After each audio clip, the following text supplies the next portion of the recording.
Welcome to Narrations, where timeless films are retold in vivid detail.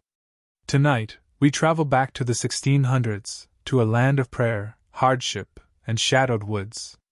This is Robert Eggers' The Witch, a tale of faith unraveling, a family destroyed, and the devil whispering through the trees. It begins in exile. William, a devout Puritan patriarch, stands defiant in the meeting hall of his settlement. His voice trembles with stubborn pride as he challenges the leaders over scripture and righteousness. Their judgment is swift banishment. With his wife Catherine and 5 children, he leaves the protection of the colony. Their wagon creaks toward the wilderness, their faces set in prayer, their fate sealed by faith. At the edge of a forest older than their church, they kneel. William declares they will build a godly life here. The trees sway darkly, as though mocking his promise. The family struggles to settle. Their cabin rises from rough timber, the soil is tilled, and goats bleat in the yard. But hunger bites. The crops grow thin, the corn rots, and the forest yields no game. Yet they cling to prayer, convinced that piety will protect them. But protection does not come. One bright day, Thomasin, the eldest daughter, plays peekaboo with baby Samuel near the tree-line. She covers her face, opens her hands, and the infant is gone. In the breath between games, he has vanished. The truth is shown in a glimpse of terror. Deep in the woods, a witch cradles the baby. Her lair is lit by a dim fire. Her knife glints in shadow. Samuel's cries fade into silence as the ritual begins. The screen cuts away, but the horror lingers. Back at the homestead, Catherine falls to her knees, sobbing, convinced God has taken her child. William buries his grief beneath scripture. Thomasin trembles, blamed by silence, her innocence questioned by her own mother's accusing eyes. The days grow darker. Caleb, the eldest son, yearns to provide, to prove himself. One morning, he ventures into the woods with Thomasin. Lost in the maze of trees, he stumbles upon a clearing. There stands a woman, young, beautiful, draped in red. She beckons. Caleb's breath catches. Her kiss is sweet and fatal. Her touch hides claws. He vanishes into her arms. Thomasin stumbles home alone, her family's suspicion now a storm.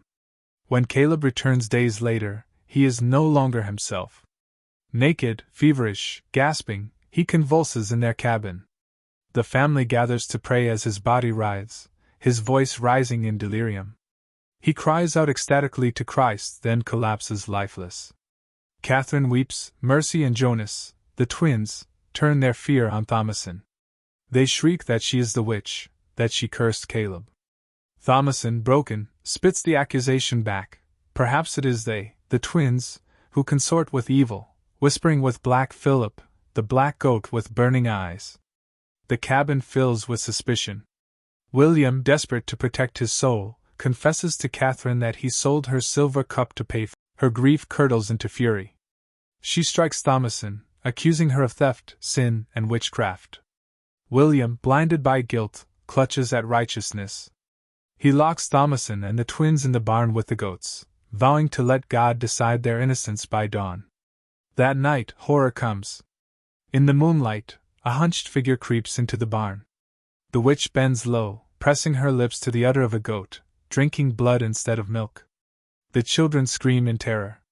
By morning, the barn is wrecked, the twins gone, and the goats slaughtered. William staggers into the yard, axe in hand. Black Phillip charges, horns slamming into his gut. The man crashes into his own woodpile, buried beneath the logs he chopped with pride. His body is still. Catherine's mind snaps. She staggers into the yard, her face twisted with grief and madness. She seizes Thomasin, clawing, striking, calling her a witch, a murderer, a whore. Their struggle is brutal, raw. Thomasin, weeping, grabs a blade. With desperate thrusts, she kills her mother. Silence follows, broken only by the caw of a crow in the distance. The girl falls to the ground, her hands bloody, her body shaking. She is alone. Night settles once more. Thomasin sits in the dim light, staring at Black Phillip. With trembling lips, she commands him to speak. A pause stretches, long and unbearable, and then, a voice answers. Deep, smooth, tempting. He offers her butter, dresses, freedom, the life denied her. His words curl like smoke. Wouldst thou like to live deliciously? Thomasin breathes heavily. Her eyes flicker between terror and longing. With nothing left, no family, no hope, she whispers yes. Black Phillip leads her into the trees, his shadow melting into the dark. She steps barefoot across the forest floor, her gown trailing behind her, until she sees them, a coven of witches, gathered around a blazing fire, chanting, swaying, their bodies alive with ritual. The chanting grows wild. The witches dance and laugh, their joy terrible to witness. One by one, they rise into the air, floating against the night sky. Their limbs stretch toward the moon, their faces alight with frenzy. Thomasin gasps, her body trembling with awe. Then her feet lift from the earth. She rises, slowly at first, then higher, joining them in the air. At first she weeps, overcome by terror. But soon her tears give way to laughter. The laughter grows louder, freer, wild. She throws her head back, soaring higher, the fire below flickering like a heartbeat. Thomasin has shed her family, her faith, her past. She has embraced the darkness. She has become one with it. And so the story closes, a family destroyed not by witches, but by fear, by suspicion, by faith twisted into madness. And a girl, freed not by God's grace, but by the devil's promise. Thank you for watching this full narration of The Witch, 2015. If you enjoyed reliving this chilling folktale, don't forget to like, share, and subscribe to Narrations.